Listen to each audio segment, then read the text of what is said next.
Hello everyone, मैं विनय Upadhyay present कर रहा हूँ और एक बहुत ही बेहतरीन सीरीज मैंने करंट अफेयर्स का स्टार्ट किया है। जनवरी 2022 से लेकर दिसंबर 2022 तक के जितने भी इंपॉर्टेंट करंट अफेयर्स के क्वेश्चंस जो हमारे एग्जाम में आ सकते हैं, वो एग्जाम कैसा भी हो सकता है, चाहे वो यूपीएससी हो, स्टेट पीएससी हो या फिर एसएससी का कोई भी एग्जाम हो, रेलवे, बैंकिंग, सभी एग्जाम में ये हेल्प करेगा। तो अ, पीछे के भी सभी वीडियोज़ को ज़रूर देखिए।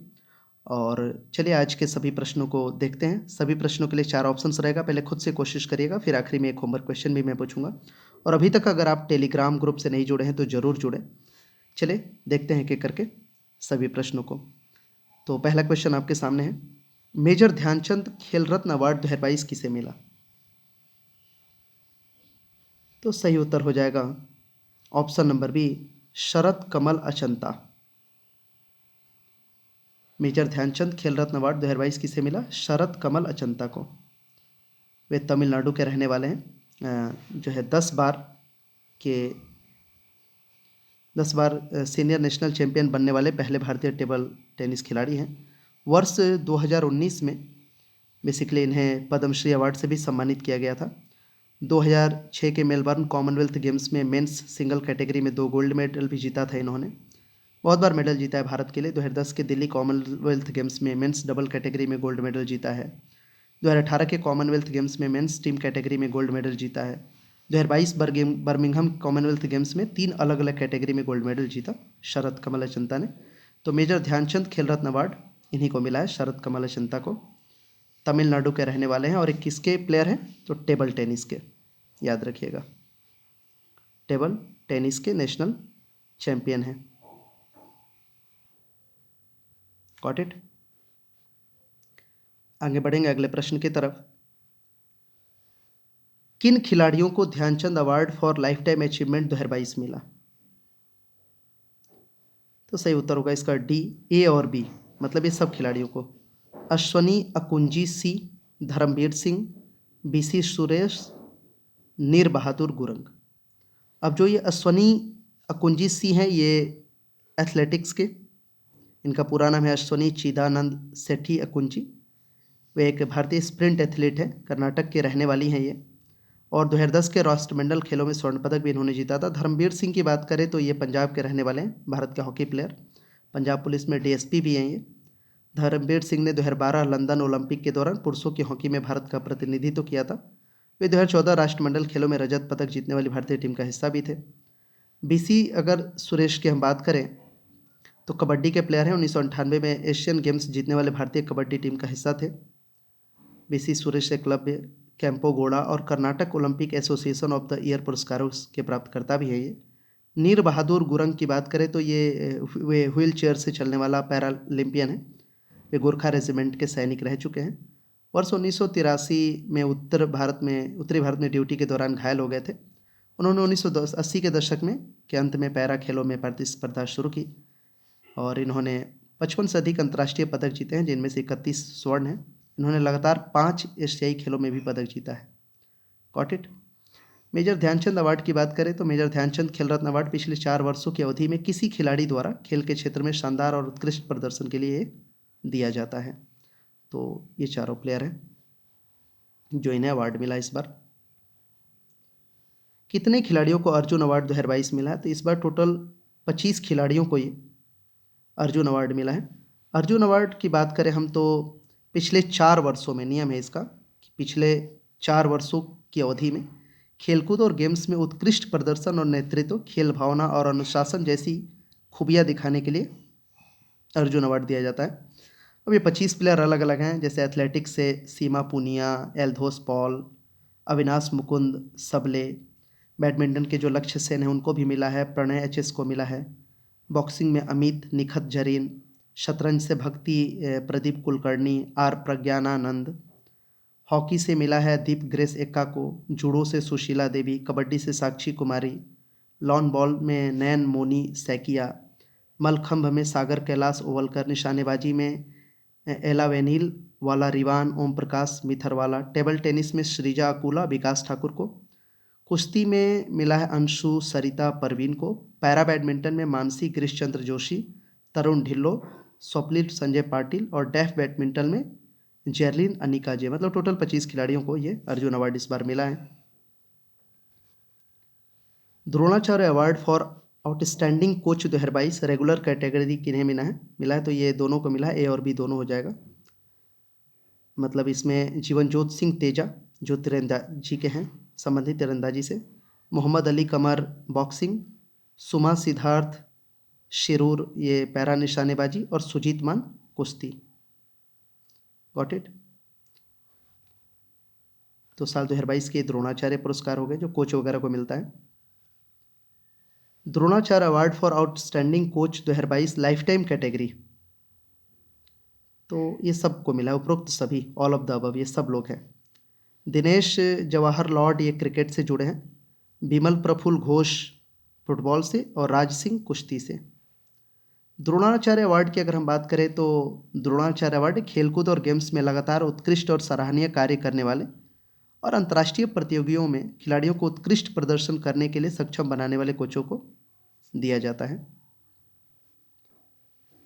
किस संगठन को नवोदित और युवा प्रतिभा की पहचान और प्रशिक्षण कैटेगरी में राष्ट्रीय खेल प्रोत्साहन पुरस्कार 2022 मिला?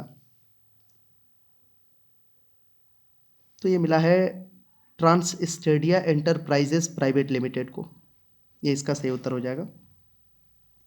Trans Stadia sports infrastructure, sports technologies, sports academy, sports advisory, बौद्धिक संपदा और अधिकार प्रबंधन में रुचि रखने वाली एक स्पोर्ट्स कंपनी है। तो इसी को नवोदित और युवा प्रतिभा की पहचान प्रशिक्षण कैटेगरी में राष्ट्रीय खेल प्रोत्साहन पुरस्कार मिला है, ट्रांस स्टेडिया एंटरप्राइजेस लिमिटेड, याद रखिएगा, एंटरप्राइजेस प्राइवेट लिमिटेड।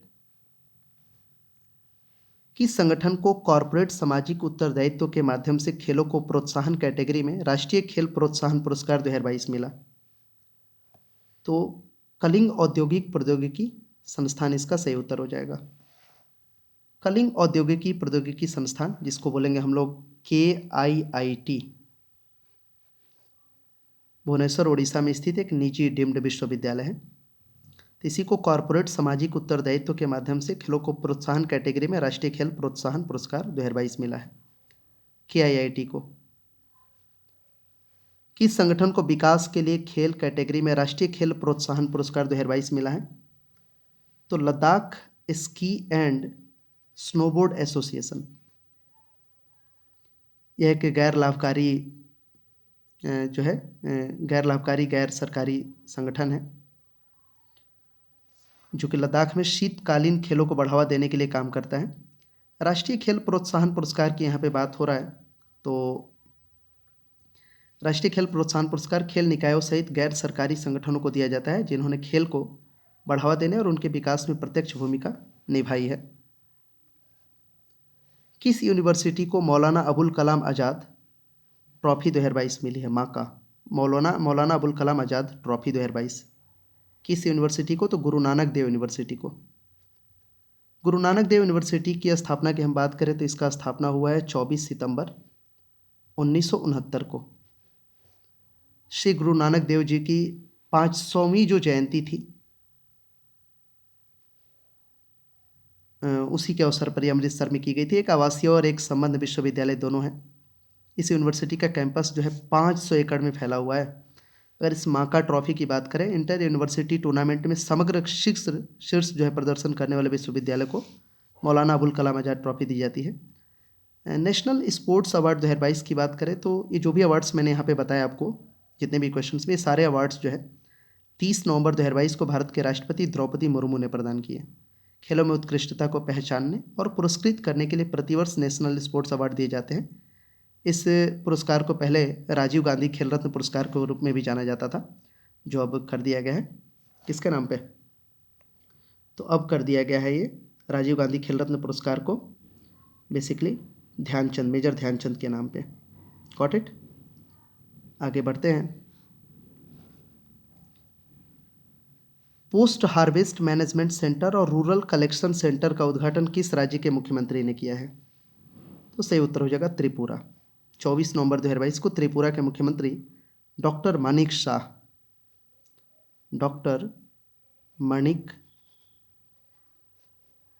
शाह ने गोलघाटी में पोस्ट हार्वेस्ट मैनेजमेंट सेंटर और रूरल कलेक्शन सेंटर का उद्घाटन किया। इसमें किसानों की पोस्ट फाइनेंशियल हानि को कम करने की कोशिश की जाएगी। अब किसान इन पोस्ट हार्वेस्ट मैनेजमेंट सेंटर और रूरल कलेक्शन सेंटर में बहुत कम कीमत पर अपनी फसल को स्टोर कर सकते हैं। स्टोरेज न होने से जो फसल खराब हो जाती थी उससे बचाया जा सकेगा। त्रिपुरा के मुख्यमंत्री ने एक पावर टिलर पर किसान को 85,000 रुपये की रियायत देने की घोषणा वगैरह भी की है। किसानों को आत्मनिर्भर बनाने के लिए 17 अनाज भंडारण सेंटर और किसान नॉलेज सेंटर स्थापित किए जा चुके हैं। किसानों को अतिरिक्त फसल को अनाज भंडारण सेंटर में कम लागत में रखा जाता है और नॉलेज सेंटर में किसानों को खेती को कैसे बेहतर बनाएं उसकी जानकारी दी जाती है। जैसे किन बीजों का उपयोग करें, किस समय पर किन फसल को उगाएं आदि ये सब। त्रिपुरा की राजधानी अगरतला, राज्यपाल सत्यदेव नारायण आर्य और मुख्यमंत्री डॉक्टर माणिक साहा। WHO ने मंकी पॉक्स बीमारी का नाम बदलकर क्या कर दिया? ये पिछले वीडियो में मैंने होमवर्क क्वेश्चन भी दिया था। आप लोग उत्तर नहीं देते हो होमवर्क क्वेश्चन का। एम पॉक्स इसका आंसर हो जाएगा। इसको ऐसे लिख सकते हो स्मॉल में, एम पॉक्स। मंकी पॉक्स जानवरों से इंसानों में फैलने वाली बीमारी है। मंकी पॉक्स को महामारी जो है घोषित किया जा चुका है। जब मंकी पॉक्स का प्रकोप बढ़ा तो लोगों ने नस्लवादी और आपत्तिजनक भाषा का इस्तेमाल शुरू किया था। इसी वजह से कई देशों ने बेसिकली WHO को इस बीमारी का नाम बदलने का आग्रह किया था। International classification of diseases ICD जो है के अनुसार बीमारियों के नाम देने की जिम्मेदारी WHO की है। WHO ने नए नाम के लिए कई विशेषज्ञ देशों और आम जनता से उनका सुझाव लिया। इन सभी सुझावों पर चर्चा के बाद WHO ने मंकी पॉक्स का नाम बदलकर एम पॉक्स कर दिया है। WHO के अनुसार 1 वर्ष तक इस बीमारी के लिए दोनों नामों का इस्तेमाल किया जाएगा, बाद में मंकी पॉक्स नाम को हटा दिया जाएगा। क्या है मंकी पॉक्स? इसको मैं बार बार बता चुका हूँ। एक मंकी पॉक्स जो है दुर्लभ जो है जूनोटिक बीमारी है। जूनोटिक आप समझते ही होंगे। जूनोटिक बेसिकली होता है जानवरों से मनुष्यों में फैलने वाली एक वायरल बीमारी है। यह बीमारी स्मॉल पॉक्स चेचक के समान वायरस वाली बीमारी है। इसका मंकी पॉक्स नाम बेसिकली इसलिए पड़ा था क्योंकि पहली बार 1958 में 1958 में जानवरों में खोजा गया था। उस वक्त रिसर्च के लिए रखे गए बंदरों में इस बीमारी के 2 प्रकोप हुए थे, इसलिए इस बीमारी का नाम मंकी पॉक्स पड़ गया। इंसानों में पहली बार ये देखा गया था 1970 के करीब में। उस वक्त पहली बार इंसानों में मंकी पॉक्स अफ्रीकी देश जो है DRC democratic Republic of the Congo में पाया गया। तब से मंकी पॉक्स के मामले वेस्टर्न और सेंट्रल अफ्रीका में पाए जा रहे हैं। DRC में तो मंकी पॉक्स को स्थानिक जो है महामारी माना जाता है। कैसे फैलता है मंकी पॉक्स? तो इसका ट्रांसमिशन जानवरों से मनुष्यों में होता है। यह संक्रमित जानवरों के रक्त, तरल पदार्थ या त्वचा या घाव के सीधे संपर्क के माध्यम से हो सकता है। संक्रमित जानवर का अधपका मांस या एनिमल प्रोडक्ट को खाने में से मंकी पॉक्स वगैरह होता है। अफ्रीका में कई जानवरों की प्रजातियों में मंकी पॉक्स के साक्ष्य पाए गए हैं। इनमें से गिलहरी, गैम्बियन शिकार चूहे, डॉर्मिस और बंदरों की जो विभिन्न प्रजातियों में इसके लक्षण वही हैं स्मॉल पॉक्स जैसे, काफ़ी हद तक उसी के समान है। बस एक अंतर है कि मंकी पॉक्स में लिम्फ नोड्स यानी कि शरीर में गांठ जैसे लिम्फ बहता है, फूल जाते हैं। इसके अलावा बुखार, सिर दर्द, मांसपेशियों में दर्द, पीठ में दर्द, थकान ये सब है। चेहरे पर दाने, फुंसी ये सब भी हो जाते हैं। इलाज भी है, मतलब इसका कोई विशिष्ट उपचार तो नहीं है। हालांकि कई रिसर्च से पता चला है कि चेचक के खिलाफ इस्तेमाल की जाने वाली वैक्सीन मंकी पॉक्स की रोकथाम में 85% तक असरदार है, जबकि मूल चेचक का टीका वैक्सीनिया अब बड़े पैमाने पर बीमारी के खत्म हो जाने के बाद उपलब्ध नहीं है। वर्ष 2019 में मंकी पॉक्स की रोकथाम के लिए वैक्सीन के एक नए वर्जन को मंजूरी वगैरह दी गई है। Got it? और भी बहुत सारी चीज़ें हैं, इस पर मैंने बहुत बार अपने टेलीग्राम में शेयर भी किया है। WHO की हम बात कर रहे हैं तो इसके बारे में जान जाइए। वर्ल्ड हेल्थ ऑर्गेनाइजेशन पूरा नाम है। इसका स्थापना 7 अप्रैल 1948 को हुआ है। मुख्यालय जेनेवा स्विट्जरलैंड में है। इसके महानिदेशक हैं टेड्रोस एडहानोम इथियोपिया के जो हैं, और उप महानिदेशक सौम्या स्वामीनाथन भारत के। Got it? तो लगभग पूरा इन्फॉर्मेशन तो मैंने मंकी पॉक्स के बारे में दे ही दिया। विश्व एड्स दिवस कब मनाया जाता है? तो ये 1 दिसंबर को मनाया जाता है हर साल। इस दिवस को विश्व स्वास्थ्य संगठन यानी कि वहीं WHO और संयुक्त राष्ट्र प्लस UN यूनाइटेड नेशन मनाते हैं। इसका उद्देश्य एड्स के प्रति लोगों को जागरूक करना है, जिससे लोग इस खतरनाक बीमारी के संक्रमण से बच सकें। एड्स का हमें पूरा नाम बताना आप कमेंट सेक्शन में, AIDS। एड्स का फुल फॉर्म कमेंट सेक्शन में, ठीक है। इसे पहली बार वर्ष 1988 में 1988 में मनाया गया था। इसका पूरा नाम आप हमें कमेंट सेक्शन में बताना। एड्स का जो कारण है वो है HIV एक वायरस है, HIV human immuno deficiency virus, इसी से होता है। और इस बार थीम है इसका इक्वलाइज, बराबर, मतलब सब लोग बराबर हैं, जिसको एड्स हुआ है वो भी, जिसको नहीं हुआ है वो भी, सब लोग बराबर है, इक्वलाइज। विश्व कंप्यूटर साक्षरता दिवस, वर्ल्ड कंप्यूटर लिटरेसी डे कब मनाया जाता है? तो 2 दिसंबर को।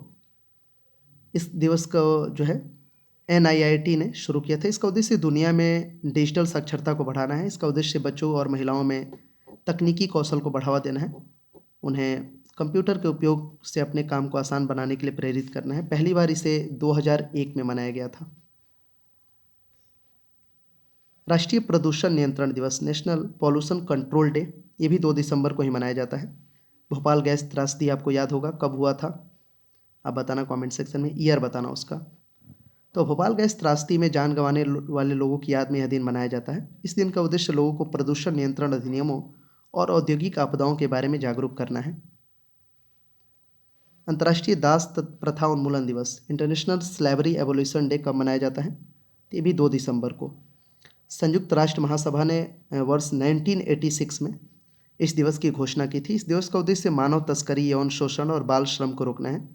आधुनिक गुलामी भी तो बढ़ रही है ना। ILO जो संगठन है, इंटरनेशनल लेबर ऑर्गेनाइजेशन, अंतर्राष्ट्रीय श्रम संगठन के लेटेस्ट अनुमानों से पता चलता है कि पिछले 5 वर्षों में जबरन श्रम और जबरन विवाह में काफ़ी वृद्धि हुई है। 2016 के ग्लोबल अनुमानों की तुलना में 2021 में 1 करोड़ मिलियन अधिक लोग जो है आधुनिक गुलामी में थे, जिससे दुनिया भर में संख्या कुल 5 करोड़ लोगों की हो गई। Got it? चलो ये आज का सवाल, इसका आंसर कमेंट सेक्शन में। 5 अलग अलग फुटबॉल विश्व कप में गोल करने वाले पहले खिलाड़ी कौन बने? Neymar, Andre Ayew, Cristiano Ronaldo, Osman Bukari. इसका आंसर करना आप लोग, होमवर्क क्वेश्चन है। और प्लीज़ वीडियो को लाइक और शेयर करिए। पीछे के सभी वीडियोस को देखिए, टेलीग्राम ग्रुप से जुड़िए आप ज़्यादा से ज़्यादा लोग, वहाँ और भी बहुत सारे क्विजेज, स्टडी मटेरियल, PDF वगैरह मैं प्रोवाइड कराते रहता हूँ। आप हमें फेसबुक, इंस्टाग्राम सब जगह फॉलो कर सकते हैं। प्लीज़ चैनल पे जुड़िए ज़्यादा से ज़्यादा लोग, इसी तरह के बेहतरीन वीडियोस डेली बेसिस पे मैं अपलोड करूँगा। Thank you so much for watching this video. मिलते हैं नेक्स्ट वीडियो में, तब तक के लिए बाय, टेक केयर।